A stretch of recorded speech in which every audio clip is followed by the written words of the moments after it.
తెలుగు భక్తి మార్గం ఛానల్ ప్రేక్షకులకు నమస్కారం. ఈరోజు అక్షయ తృతీయ కోసం దాని విషయాల కోసం ఈ వీడియో ద్వారా తెలుసుకోవడానికి ప్రయత్నం చేద్దాం. అయితే ఈ అక్షయ తృతీయ వైశాఖ మాస శుక్లపక్ష తదీనాడు ఈ అక్షయ తృతీయని జరుపుకోవడం మంచిదని మన పురాణాల ద్వారా తెలుస్తుంది. అయితే ఈ అక్షయ తృతీయ బుధవారం నాడు కానీ పడినట్లయితే చాలా పవిత్రమైనటువంటిదిగా మనం భావించవచ్చు. తర్వాత అంతేకాకుండా ఈ అక్షయ తృతీయ అక్షయా సా తిథి ప్రోక్త కృత్తికా రోహిణీయుత. అక్షయా సా తిథి ప్రోక్త కృత్తికా రోహిణీయుత అంటే ఇది శాస్త్రవచనం. అంటే ఏంటి? ఈ అక్షయ తృతీయ కృత్తికా నక్షత్రంలో కానీ రోహిణీ నక్షత్రంలో కానీ పడినట్లయితే చాలా ప్రశస్తమైనదిగా ఉంటుందని, అలాగే చాలా విశేషంగా ఉంటుందని మన పురాణాలు తెలియజేస్తూ ఉన్నాయి.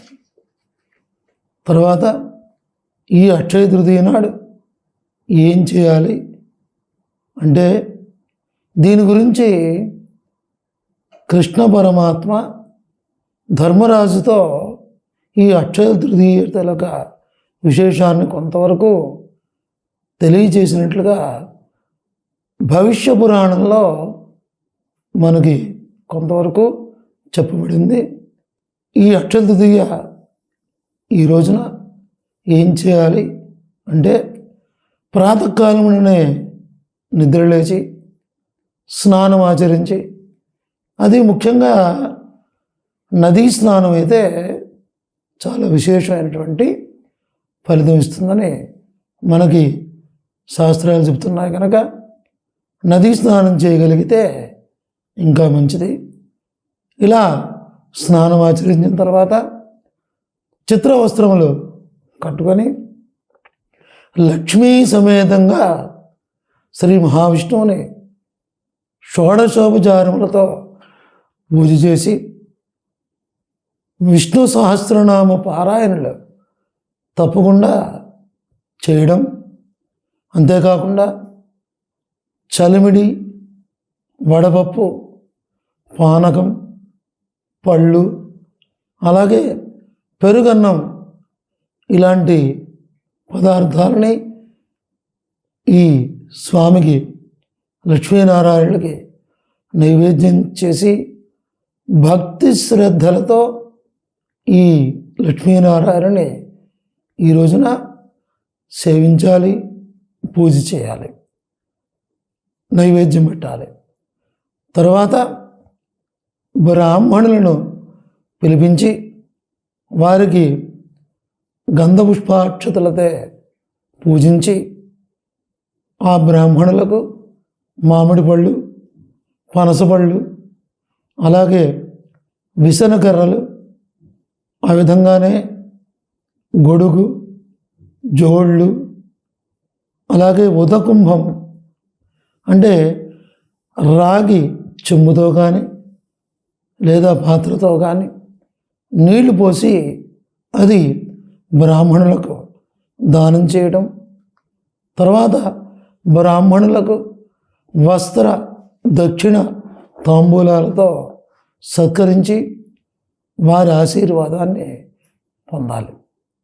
అలాగనే ముత్తైదువులను పిలిపించుకొని వారికి కుంకుమతో, గంధంతో అలంకరించి వారికి కూడా మామిడి పళ్ళు, చలిమిడి, వడపప్పు, పానకం మొదలైనవి వస్త్ర దక్షిణ తాంబూలాలతో వారికి సమర్పించి వారి యొక్క ఆశీర్వాదాన్ని కూడా పొందాలి. ఈ విధంగా తదుపరి చేసుకొని తదుపరి భోజనాన్ని బంధుమిత్రాదులతో సహా కూడా చేయాలి. తద్వారా ఈ లక్ష్మీనారాయణుల యొక్క అనుగ్రహం కలిగి ప్రతి ఇంట సిరి సంపదలు, సౌభాగ్యం, ముఖ్యంగా స్త్రీలకి సౌభాగ్యం కలుగుతుంది అని అది అక్షయం అవుతుంది. అందువలనే దీన్ని అక్షయ తృతీయ అని అంటారు. అయితే ఈ అక్షయ తృతీయ నాడు ఏం చేయాలి అనేటువంటి విశేషాలకు వస్తే, తర్వాత సింహాచల క్షేత్రంలో శ్రీ మహావిష్ణువు శ్రీ వరాహలక్ష్మి నరసింహస్వామిగా కొలువై ఉన్నాడు. ఈ అక్షయ తృతీయ నాడే స్వామికి చందనోత్సవం అనేటువంటి ఒక చక్కనైనటువంటి ఉత్సవం జరుగుతుంది.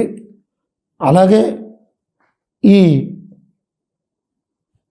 సహస్ర ఘటాభిషేకం, పంచామృతాలతో స్వామికి అభిషేకం చేయటం, అర్చనాది కార్యక్రమాలు కూడా చాలా విశేషంగా ఈ అక్షయ తృతీయ నాడు జరుగుతాయి. స్వామివారికి నిజరూప దర్శనం ఈ రోజున మనందరికీ ఏర్పాటు చేస్తారు. ఆ నిజరూప దర్శనం అన్నది ఒక్క అక్షయ తృతీయ నాడు మాత్రమే జరుగుతుంది. అందుచేత ఎవరైతే ఈ స్వామిని, ఈ వరాహలక్ష్మీ నరసింహస్వామిని ఈరోజు అక్షయ తృతీయ నాడు ఎవరైతే దర్శించుకుంటారో వాళ్ళకి శాశ్వతమైనటువంటి వైకుంఠ ప్రాప్తి కలుగుతుంది. ఇహమందు సకల సిరి సంపదలు, అంతేకాకుండా సౌభాగ్యం కలుగుతుంది. ఆరోగ్యవంతులుగా ఉంటారు.